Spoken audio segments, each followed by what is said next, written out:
नमस्कार, जी बिजनेस पर आपका स्वागत है। आप देख रहे हैं पावर ब्रेकफास्ट। आपके साथ मैं हूं मानसी दवे। बुधवार की सुबह विदेशी बाजार के संकेतों से अगर शुरू करें, एशियाई बाजार में सबसे पहले एसडीएक्स निफ्टी आपके टीवी स्क्रीन पर करीब 25 अंकों की बढ़त के साथ यहां पर 15,000 के पास ट्रेड आप देख पाएंगे। ग्लोबल मार्केट्स के ट्रेंड, एशियाई बाजार की शुरुआत अगर देखें, हल्की सी बढ़त के साथ 15,000 के इर्द गिर्द एसडीएक्स निफ्टी में ट्रेड है। वहीं डाउ फ्यूचर्स में करीब 50 अंकों की बढ़त फिलहाल देखने को मिल रही है और जापान का निक्केई सपाट ट्रेड कर रहा है। बीती रात अमेरिकी बाजार की अगर बात करें, सीमित दायरे में कामकाज देखने को मिला। नैस्डैक में 230 अंकों की गिरावट जरूर रही और डाउ की अगर बात करें 144 अंकों की गिरावट के साथ निचले स्तर पर बंद होता हुआ ये दिखा है। चलिए, विदेशी बाजार के संकेतों में कौन से अहम ट्रिगर्स है जिस पर हमें फोकस करना है, विदेशी बाजार में क्या कुछ हो रहा है, विस्तार से जानते हैं। दीपांशु भंडारी हमारे साथ जुड़ गए हैं। दीपांशु, गुड मॉर्निंग, बताएं। Good morning Mansi. ठीक ठाक संकेत आ रहे हैं जहां तक विदेशी बाजारों का सवाल है। हमने देखा कि मंडे को ऑफकोर्स एक बड़ी रैली हुई थी, उसके बाद थोड़ा हाथ थमा है जहां तक बाजारों का सवाल है। इसलिए हमने देखा कि कल अमेरिकी बाजार फिसल कर बंद हुए। हालांकि जिस तरह के संकेत कल 3:30 बजे की क्लोजिंग के आसपास आ रहे थे, लगभग वैसा ही एक्शन आपने अमेरिकी बाजारों में देखा। एक सीमित दायरे में कारोबार हुआ, लगभग 150 अंक फिसल कर डाउ बंद हुआ। नैस्डैक पर ज्यादा प्रेशर था, 1.5% नैस्डैक फिसला है। और दिन की ऊंचाई से अगर आप देखें तो डाउ में लगभग 230 अंकों की गिरावट है और दिन के निचले स्तर के करीब ही डाउ बंद होते हुए दिखा है।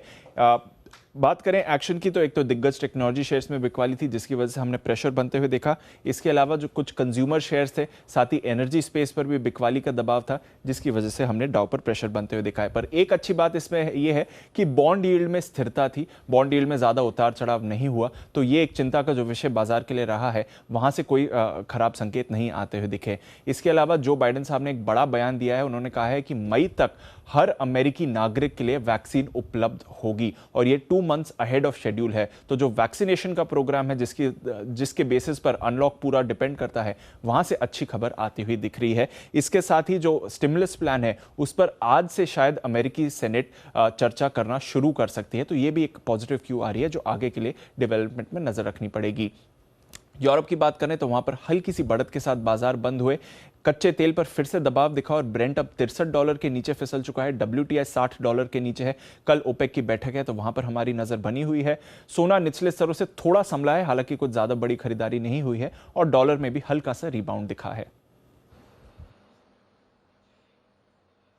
बिल्कुल, तो चलिए, विदेशी बाजार के शुरुआती संकेत आप यहां पर देख रहे हैं, मिले जुले यहां पर कह सकते हैं संकेत। और साथ ही अगर बात करें स्टिमुलस की खबरें, जिन्होंने विदेशी बाजार में फोकस बनाया, कोरोना वैक्सीन से जुड़ी खबरें रही, साथ ही ओपेक की जो बैठक होने वाली है उस पर फोकस है और बॉन्ड यील्ड जो स्थिर है वो विदेशी बाजार के लिए एक पॉजिटिव साबित होते हुए दिख रहे हैं। कल के कारोबारी सत्र में संस्थागत निवेशकों ने क्या किया है ये देख लेते हैं। कल एफआईएस ने कैश मार्केट में 2,223 करोड़ की खरीदारी की है। वहीं वायदा बाजार में एफआईएस की तरफ से 1,960 करोड़ की बिकवाली के आंकड़े आए हैं और कैश मार्केट में डीआईएस कर रहे हैं 854 करोड़ की बिकवाली।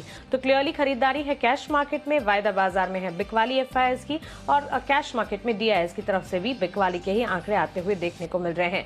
लेकिन ये तमाम संकेत जो कि विदेशी बाजार से आ रहे हैं, साथ ही कल का ट्रेडिंग सेशन जो भारतीय बाजार का रहा, एफआईएस डीआईएस की खरीदारी बिकवाली के बीच, भारतीय बाजार के लिए आज का ट्रेडिंग सेटअप क्या होगा, पहली स्ट्रैटेजी क्या होनी चाहिए, ये जान लेते हैं। हमारे साथ जुड़ रहे हैं जी बिजनेस के मैनेजिंग एडिटर अनिल सिंघवी।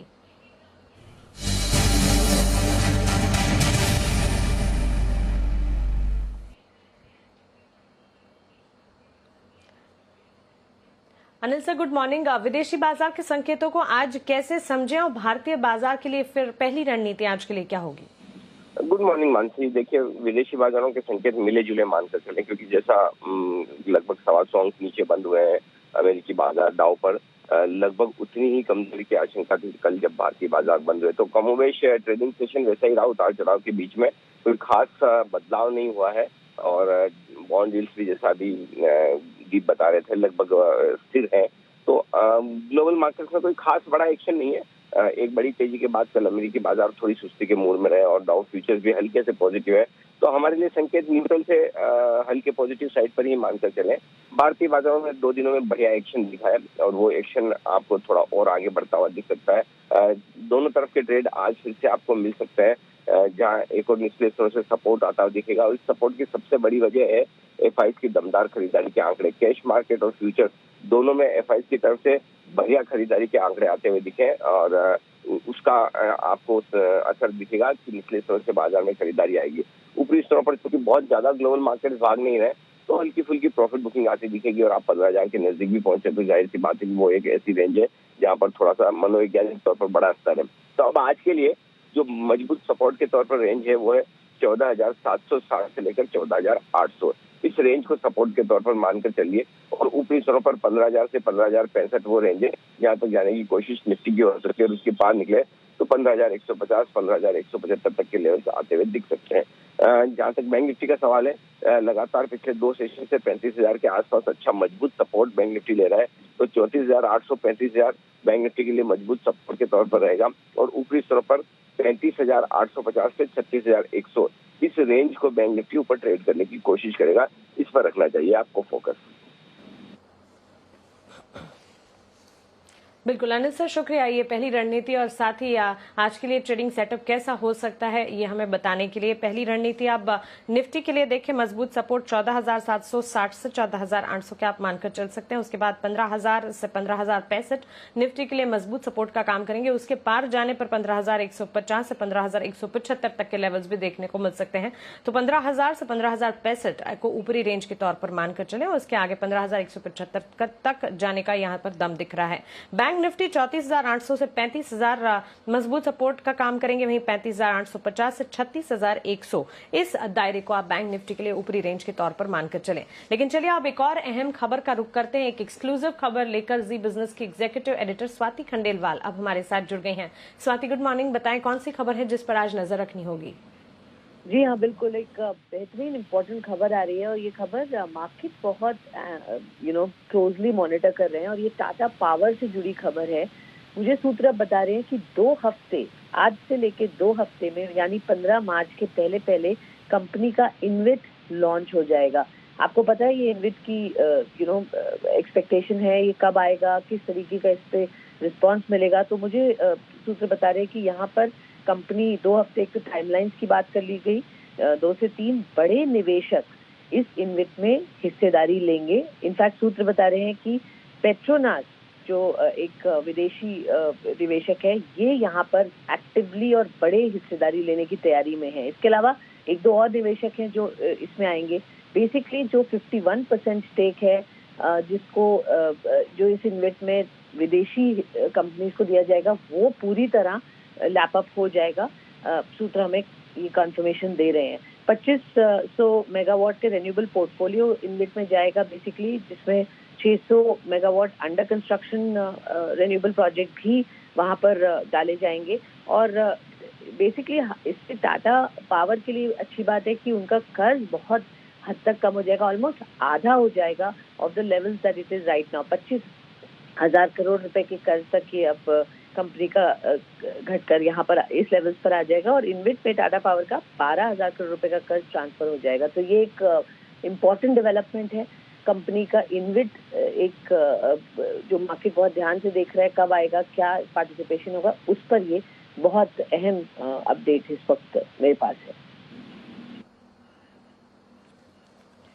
बिल्कुल स्वाति, शुक्रिया ये सबसे अहम इम्पोर्टेंट खबर टाटा पावर से जुड़ी हमें बताने के लिए। तो यहाँ पर टाटा पावर इन्वेस्ट की खबर और इससे जुड़े जितने भी अपडेट्स हैं हम वक्त वक्त पर आप तक पहुंचाते रहेंगे। लेकिन इस बीच आगे बढ़ते हैं और अब खबरों वाले शेयर्स एक बार समझ लेते हैं दीपांशु से। दीपांशु बताएं। सबसे पहले तो आज इरकॉन, इसका ओएफएस नॉन रिटेल निवेशकों के लिए खुलेगा। मैं अभी आपको इसकी डिटेल भी देता हूं। साथ ही एमटीएआर टेक्नोलॉजीज का आईपीओ खुलने वाला है। 600 करोड़ रुपए का इशू है। 574 से 575 पर शेयर का प्राइस बैंड है। 11:30 बजे कैबिनेट की बैठक होने वाली है। डीएलएफ की बोर्ड बैठक है, फंड जुटाने पर विचार करेंगे। लगभग 400 करोड़ एनसीडीज के जरिए जुटा सकती है कंपनी। और एससी में फोर्टिस मामले में अगली सुनवाई होगी। एमटीएआर आईपीओ की बात करें तो एंकर निवेशकों ने लगभग 179 करोड़ रुपीज कंपनी में इन्वेस्ट किए हैं 575 के भाव पर। ग्लोबल फंड्स में नोमुरा इंक्लूडेड है, साथ ही व्हाइट ओक कैपिटल, गोल्डमैन सैक्स एसेट मैनेजमेंट है। डोमेस्टिक फंड्स की बात करें तो 10 म्यूचुअल फंड्स ने पैसे लगाए हैं, जिसमें SBI mutual fund, axis mutual fund, HDFC, Nippon life, Franklin ऐसे नाम शामिल हैं। इरकॉन की बात करें तो ओएफएस के जरिए सरकार 16% हिस्सेदारी बेच सकती है। 10% का बेस ऑप्शन है और 6% का एडिशनल ग्रीन शू ऑप्शन भी है। फ्लोर प्राइस इसका तय है 88 रुपीज पर शेयर का। अगर आप देखें सरकार की हिस्सेदारी हिस्सेदारी 89% से थोड़ी ज़्यादा है। अगर पूरी 16% हिस्सेदारी सरकार बेचती है तो लगभग 600 करोड़ रुपए उन्हें मिलेंगे। बैंक ऑफ बड़ौदा, इनका QIP जो पिछले महीने आया था उसकी डिटेल सामने आई है। फाइनल इशू प्राइस 81.7 का तय है, जो कि अगर आप फ्लोर प्राइस से देखें तो 5% का डिस्काउंट है। फ्लोर प्राइस 86 का था। QIP के जरिए बैंक ने 4,500 करोड़ रुपए की रकम जुटाई है। टेलीकॉम सेक्टर फोकस में है। स्पेक्ट्रम का पूरा अपडेट आ चुका है। सरकार ने लगभग 78,000 करोड़ रुपीस जुटाए हैं स्पेक्ट्रम की नीलामी में। 2 ही दिन में ये पूरी नीलामी हो चुकी थी। अगर आप बात करें तो रिलायंस जियो ने सबसे ज्यादा स्पेक्ट्रम उठाया है 488 मेगाहर्ट्ज का 57,000 करोड़ में। भारतीय एयरटेल की बात करें तो 355 मेगाहर्ट्ज स्पेक्ट्रम कंपनी ने उठाया है 18,700 करोड़ में, और वोडाफोन आइडिया ने लगभग 12 मेगाहर्ट्ज स्पेक्ट्रम उठाया है 2,000 करोड़ के भाव पर। इंजीनियर्स इंडिया कल भी खबरों में थी, आज अलग खबर है। IOC ने 600 करोड़ रुपए का ऑर्डर कंपनी को दिया है। जो IOC की पानीपत रिफाइनरी का क्षमता विस्तार का है उसका प्रोजेक्ट मैनेजमेंट ऑर्डर कंपनी को मिला है। 40 महीने की ऑर्डर डेडलाइन है। Texmaco infra and holding advance finance, जो कि कंपनी की प्रमोटर एंटिटी है, उसने डीलिस्टिंग प्रपोजल को मंजूरी दी है। डीलिस्टिंग का फ्लोर प्राइस 46.36 का तय किया गया है, जो कि करंट प्राइस से लगभग 36% का डिस्काउंट है। पर जो इंडिकेटिव ऑफर प्राइस आ रहा है वो 58 रुपीज पर शेयर का आ रहा है, जो कि वैसे फ्लोर प्राइस से 28% के प्रीमियम पर है, पर अभी भी करंट प्राइस से 20% के डिस्काउंट पर तय है। बल्क डील्स की अगर बात करें तो आयन एक्सचेंज फोकस में रहेगा, क्योंकि यहां पर राकेश झुंझुनवाला साहब ने हिस्सेदारी बेची है। लगभग आप देख सकते हैं 5-5.5 लाख शेयर्स बेचे गए हैं कंपनी में 1205 रुपए पर शेयर के भाव पर। बिल्कुल दीपांशु, शुक्रिया खबरों वाले शेयर्स बताने के लिए। तो आप देख रहे हैं ढेर सारी खबरें हैं जिस पर आज फोकस रहेगा। एक्शन पैक खबरों के लिहाज से आज का ट्रेडिंग सेशन दिख सकता है। जी बिजनेस के खास शो बाजार आज और कल में HDFC सिक्योरिटीज के VK शर्मा ने ऑप्शंस की दमदार रणनीति बताई है। आइए आप उसे जान लेते हैं। 2 ऑप्शंस हैं। एक तो कोफोर्ज IT की वो कंपनी जो पहले NIT टेक्नोलॉजीज के नाम से जानी जाती थी। मैं समझता हूं कि अगले 4-5 सेशन के लिए इसको लिया जा सकता है। तो मार्च 2700 सीरीज आप खरीदें। स्ट्राइक प्राइस पे 95 रुपए का प्रीमियम रहेगा। आपको स्टॉप लॉस रखना पड़ेगा 70 रुपए का। टारगेट आप रख सकते हैं 130 रुपए का। मुझे लगता है कि इसमें अचानक 3-4 सेशन के अंदर कोई एक बड़ा टावर बन सकता है। तो उस दृष्टि से 4 या 5 सेशन के लिए आप इसका ऑप्शन ले सकते हैं। मार्च महीने का ही 400 की स्ट्राइक प्राइस का कॉल खरीदें। 15.5 रुपए का आपका रहेगा ऑप्शन प्रीमियम। स्टॉप लॉस रखें इसमें 12 रुपए का। टारगेट रहेगा आपका 21 रुपए।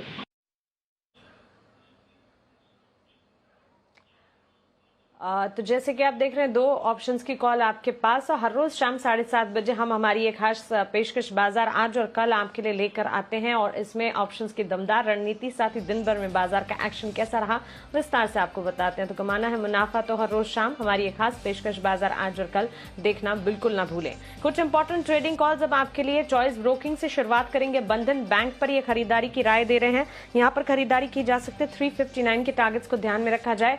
336 का एक स्टॉप लॉस लगाइएगा। एक्सिस सिक्योरिटीज की राय ITC और साथ ही DLF पर है। ITC 220 से 224 के टारगेट्स को ध्यान में रखते हुए 207 का एक स्टॉप लॉस लगाकर यहां पर खरीदारी की जा सकती है। वहीं DLF में भी खरीदारी की राय एक्सिस सिक्योरिटीज मानता है। 326 तक के लक्ष्य यहां पर देखे जा सकते हैं। 312 का एक स्टॉप लॉस आप जरूर लगाइएगा। सेंट्रम ब्रोकिंग की राय ब्रिटानिया और HDFC लाइफ पर है। ब्रिटानिया पर खरीदारी 3,570 के लक्ष्य को मानकर चल सकते हैं और की जा सकती है 3,390 का स्टॉप लॉस लगाकर। HDFC लाइफ 740 के टारगेट्स देखने को मिल सकते हैं। इंट्राडे पर्सपेक्टिव के लिहाज से 706 के स्टॉप लॉस के साथ यहां पर भी आप खरीदारी करके चल सकते हैं। और चलिए अब आगे बढ़ते हैं। हमारे साथ मार्केट एक्सपर्ट सिमी भौमिक जुड़ गई हैं। उनसे उनके रिकमेंडेशन और आज के मार्केट सेटअप और हालचाल पर बात करते हैं। सिमी, गुड मॉर्निंग, स्वागत है आपका जी बिजनेस पर। आज के लिए बाजार का ट्रेंड आप कैसा देख रहे हैं और साथ ही आपके रिकमेंडेशन भी आज के।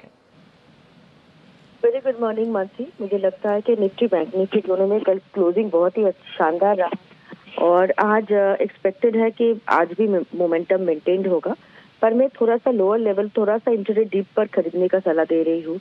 मुझे लगता है निफ्टी के लिए अभी 14,850 का स्टॉप लॉस ठीक रहेगा। अगर थोड़ा बहुत डीप में मिलता है निफ्टी तो खरीदने का सलाह होगा। 14,850 का स्टॉप के साथ निफ्टी को खरीदने का सलाह होगा। टारगेट होगा 14,980 से 15,050। मुझे लगता है कि इस बार निफ्टी को 15,000 के ऊपर जाके सेटल करना है। बाकी बैंक निफ्टी में मुझे लगता है कि थोड़ा बहुत डीप का ही इंतजार करना पड़ेगा। 35,250 के आसपास स्टॉप लॉस लगाए थे, बैंक निफ्टी को खरीदने का सलाह होगा। 36,000 पहुंचने से पहले मुझे लगता है मानसी के 35,800 से 35,900 के बीच में बैंक निफ्टी को रेजिस्टेंस मिल सकता है, तो वही मेरा टारगेट होगा इंट्राडे के लिए है। स्टॉप लॉस 35,250 के नीचे स्ट्रिक्टली मेंटेन करना पड़ेगा। रहा सवाल स्टॉक कॉल्स की, तो मैं ये कहूंगी कि कोचिन शिपयार्ड में कल अच्छा ब्रेकआउट देखने को मिला था। मुझे लगता है कि आज 400 के आसपास से सेटल भी कर किया था। मुझे लगता है कि थोड़ा बहुत वीकनेस के साथ अगर खुल जाए तो हो सकता है कि 402 403 के आसपास मिल जाएगा, तो वहां पे खरीदने का सलाह होगा। 395 का स्टॉप लॉस, पहला टारगेट 425 और दूसरा टारगेट 445, ये दो टारगेट के लिए कोचिन शिपयार्ड को खरीदने का सलाह होगा। दूसरा स्टॉक मेरी तरफ से होगा JSW Energy, इसमें भी खरीदारी करने का सलाह है।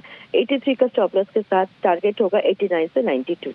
ये दोनों कॉल में इंट्राडे को खरीदारी करने का सलाह है। जी बिल्कुल सिमी, शुक्रिया ये तमाम जानकारी के लिए और रिकमेंडेशन हमें बताने के लिए। ब्रेक के बाद स्वागत है आपका और अब कमोडिटी मार्केट्स का जायजा लेते हैं। हमारे साथ अब जिगर त्रिवेदी आनंद राठी से जुड़ गए हैं। जिगर, गुड मॉर्निंग, स्वागत है आपका जी बिजनेस पर। सबसे पहले बुलियन मार्केट गोल्ड सिल्वर पर जो ट्रेंड इन दिनों हम देख रहे हैं, उस पर आपका नजरिया क्या है और इन लेवल्स को देखते हुए क्या स्ट्रैटेजी होनी चाहिए, ये जानना चाहेंगे।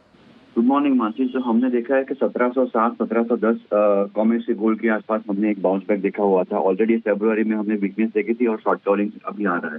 आई थिंक कल की तरह आज के मार्केट में भी, आज के सेशन में भी गोल्ड में भी खरीदारी कर सकते हैं। अप्रैल वाइजर में खरीदारी करेंगे हम 45,500 पे। 45,400 is the stop loss and 45,700 is target. बिल्कुल जिगर, साथ ही कच्चे तेल की चाल फिलहाल जो देखने को मिल रही है उसे देखते हुए क्या करना चाहिए? ओपेक की बैठक से पहले हम देख रहे हैं करीब 2% की गिरावट के साथ यहाँ पर ट्रेड है, तो हमें लग रहा है कि इंट्राडे में थोड़ा बहुत बाउंस आ सकता है, लेकिन जो ओपेक की मीटिंग है 4 मार्च को, उसके आउटकम के बाद एक्चुअल पिक्चर क्लियर होगा कि मार्च मंथ में सऊदी अरेबिया ने जो वॉलंटरीली पहले कट किया था वो वापस मार्केट में आएगा या नहीं। अभी तक तो उस पर कोई इतनी क्लैरिटी नहीं है, but the market is expecting Saudi to reverse its voluntary stand. So उस बीच हमने सेलिंग प्रेशर देखा था, लेकिन आज मार्केट में थोड़ा बहुत खरीदारी आ सकती है। March wise buy around 4450, 4410 is the stop loss, 4550 is target. Okay Jigar, साथ ही बेस मेटल्स की चाल को देखते हुए वहां पर आपका नजरिया क्या है? कोई पर्टिकुलर स्ट्रैटेजी जो आप बिल्टअप करना चाहते हैं? तो वंस अगेन हमने यहाँ पर देखा है कि यूएस से स्टिमुलस पास होने की एक्सपेक्टेशंस काफी ज्यादा है, एंड जो मैन्युफैक्चरिंग पीएमआई नंबर्स भी आए हैं इन दिनों, eurozone, US, UK and China also, all have come above 50। Of course China के नंबर्स थोड़े बहुत एक्सपेक्टेशन से कम आए थे, लेकिन सेंटीमेंट यहाँ पे पॉजिटिव है। कल हमने जिंक एंड कॉपर में मोर देन 2% की रैली देखी थी। आज लग रहा है निकल में भी रैली हो सकती है। So from that point of view निकल मार्च by around 1360 and 1355 is stop loss, 1370 is target. बिल्कुल जिगर, साथ ही जो ओपेक की बैठक होने वाली है 4 मार्च को, उससे जुड़ी आपसे राय लेना चाहूंगी। पर्टिकुलरली प्रोडक्शन बढ़ाने के फैसले पर यहाँ कोई यहाँ फैसला आता हुआ दिख सकता, कोई आउटकम आता हुआ दिख सकता है, ऐसी संभावनाएं हैं? क्या लगता है प्रोडक्शन को लेकर फिलहाल इस बैठक के बाद क्या कुछ निकल कर आ सकता है? सो ओपेक की जो जॉइंट टेक्निकल कमेटी है, उन्होंने तो अभी तक कोई रिकमेंडेशंस नहीं दिए है, but market is expecting, as I said, Saudi Arabia शायद जो पहले जनवरी में बोला था कि फरवरी में और मार्च में 1 मिलियन बैरल्स का वो प्रोडक्शन कट करेंगे। इट इज एक्सपेक्टेड कि सऊदी ये अपना जो एक्सटेंड है वो रोल बैक करेगी। अगर रोल बैक करेगी मतलब कि इतना 1 मिलियन बैरल का क्रूड मार्केट में वापस से आने की गुंजाइश है। ऑलरेडी प्राइसेस में हमने एक अच्छा सा बाउंस देख लिया था जनवरी एंड फरवरी में, and because of the weather concerns in US, especially in Texas, we have seen कि यूएस का प्रोडक्शन जो 12.5 मिलियन बैरल्स का था वो गिर चुका था 9.5 मिलियन बैरल्स के आसपास। तो सेंटीमेंट तो यहाँ पॉजिटिव ही है ओवरऑल। वैक्सीनेशन प्रोग्राम की वजह से ओवरऑल सेंटीमेंट यहाँ पे स्ट्रांग है। $60 का बहुत ही अच्छा एक लेवल है। यहाँ से अगर हम एक बार खरीदारी करेंगे पोजिशनली, एंड आई फील $65-68 के प्राइसेस अप्रैल तक देखने को मिल सकते हैं। तो positionally I am really long, and for intraday also for today we recommend to go long only. बिल्कुल जिगर, शुक्रिया ये तमाम जानकारी के लिए और अपने रिकमेंडेशन हमें बताने के लिए। तो पेक्स की बैठक से जुड़े सेंटिमेंट पॉजिटिव है। बैठक के बाद क्या कुछ निकलता है ये हम जरूर देखेंगे। इसी के साथ पावर ब्रेकफास्ट में फिलहाल इतना ही।